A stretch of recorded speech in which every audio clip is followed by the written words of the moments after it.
Hello guys, আসসালামু আলাইকুম। নতুন একটা ব্লগ নিয়ে আপনাদের সামনে হাজির হয়ে গেলাম। Doctor green park. তো এটা হচ্ছে বারোতোফার অন্যরকম একটা জায়গা। তো আজকাল সেখানে আপনাদেরকে একটা ব্লগ দেখাচ্ছি। সব ব্লগটা অবশ্যই ভালো লাগবে, আপনারা অবশ্যই আসতে পারবেন। চলেন আস্তে আস্তে ভিতরের দিকে যাই, দেখে ব্লগের ভিতরে কী আছে সম্পূর্ণ আপনাদেরকে তুলে দেওয়ার চেষ্টা করব। আসলে এখানে হচ্ছে একটা সুন্দর, একটা মনোরম পরিবেশ আপনাদের সকলকে তুলে ধরার চেষ্টা করতেছি। যদি ভালো লাগে অবশ্যই দেখবেন, আসবেন, ঘুরে যাবেন। তো ব্লকের শুরুতেই একটু খোলামেলা একটু ঘুরে দেখলাম, কারণ একা একাই আপনাদেরকে দেখানোর চেষ্টা করছি, যেহেতু আমি ভিডিও ক্যামেরাম্যান এই মুহূর্তে। তো ভাইদের সব কিছু ভিডিও করলাম, ভাইদের একটা পরামর্শ নিয়ে গেলাম যে ভাই আমি কি ভিডিও করতে পারবো, তার অনুমতি দিয়েছেন, তাই ঢুকলাম। তো ক্যান্টিনটা আপনারা দেখতে পাচ্ছেন, এখান থেকে অনেক কিছু কিনে নেওয়া যায়, যে ক্যান্টিনটা আপনাদেরকে দেখালাম।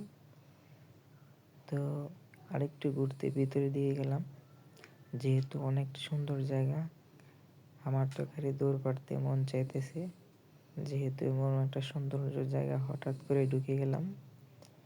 তো অনেক দিন পরে হয়তো একটা রিসোর্টে গেলাম, রিসোর্টটা খুব সুন্দর। তো আপনারা যারা আসতে চান অবশ্যই আসবেন, আমার ভিডিও শেষে ঠিকানাটা দিয়ে দেব, অবশ্যই আসবেন। যাই হোক, ভেতরে দিকে চলে আসলাম। অনেক কিছু কিন্তু রেস্টুরেন্ট, আমার ছোট ছোট ঘর আছে, আপনারা যদি আসতে চান অবশ্যই আসবেন। আর আমি কিন্তু এই ফাঁকে দিয়ে অনেক একটু মজা করে নিলাম, অনেকগুলো ছবি তুলালাম, আমার ক্যামেরা বন্দি হয়ে গেলাম। তো এখানে কিন্তু অনেকগুলা লিচু গাছ আছে, আবার ফুলের গাছ আছে, আমি কিন্তু সবগুলো তুলে ধরার চেষ্টা করছি। আরও সুন্দর জায়গা আছে, কিন্তু আপনাদের সকলকে দেখাতে পারবো যদি আমার পাশে থাকতে চান। তো ধীরে ধীরে একটু হাঁটতে লাগলাম, যেহেতু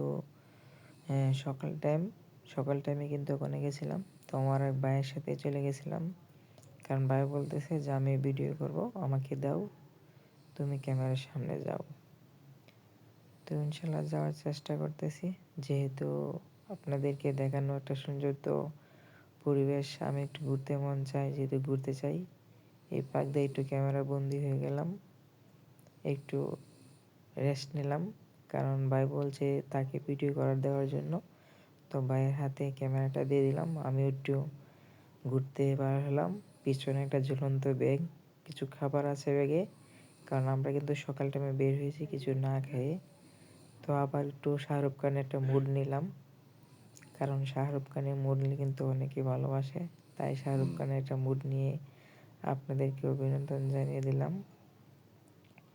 এর ফাঁকি দিয়ে আবার ছুটলাম অন্য একটা জায়গা। তো ওটা কিন্তু বৃষ্টি আসলে মানুষ কিন্তু দৌড়ে এই জায়গায় যা। তো আমরা কিন্তু একটা মনিবেশনটা কিন্তু এমনই নিয়েছিলাম, যেহেতু বৃষ্টি যদি এসে পড়ে তো এখানে যেতে পারবো। যাই হোক, সামনে একটু হাঁটতে লাগলাম।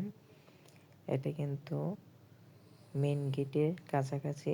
তো মেন গেটের কাছাকাছি কিন্তু ভিতরে অন্যতম একটা জায়গা আছে, তো এই জায়গায় আসতে পারেন আপনারা, কারণ সৌন্দর্য মনোরম পরিবেশ অবশ্য থাকতে পারে।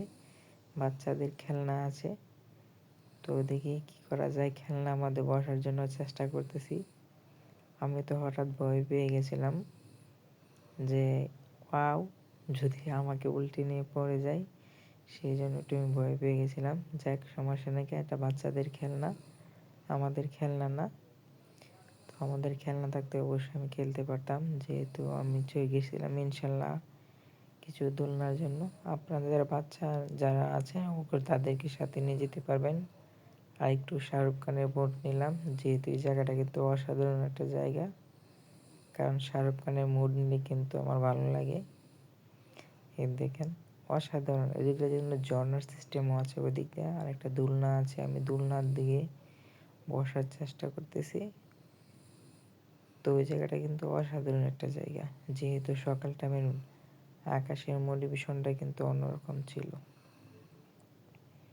তো দেখতে দেখতে কিন্তু অনেকগুলো ছবিও আপলোড হলাম, ক্যামেরা বন্দি হয়ে গেলাম। এই একটা ঝর্ণার সিস্টেম, এখানে কিন্তু সন্ধ্যার টাইম হলে ঝর্ণা পানি চলে আবার বাতিও জ্বলে, কিন্তু যেহেতু আমরা সকাল টাইমে গেছিলাম তাই সেই ঝর্ণাটা নাই। তো ইনশাল্লাহ যদি কেউ আসতে চান আমি অবশ্যই অ্যাড্রেস দিয়ে দিচ্ছি, আপনারা সকলে চলে আসবেন। এটা হচ্ছে মাওনা থেকে একটু ভিতর দিকে আসতে পারেন, হোতাপাড়া থেকে আর একটু ভিতরে, এটা ভবানীপুর রাস্তা দিয়ে ঠিক আছে যেতে হয় নুহাশপল্লি দিকে।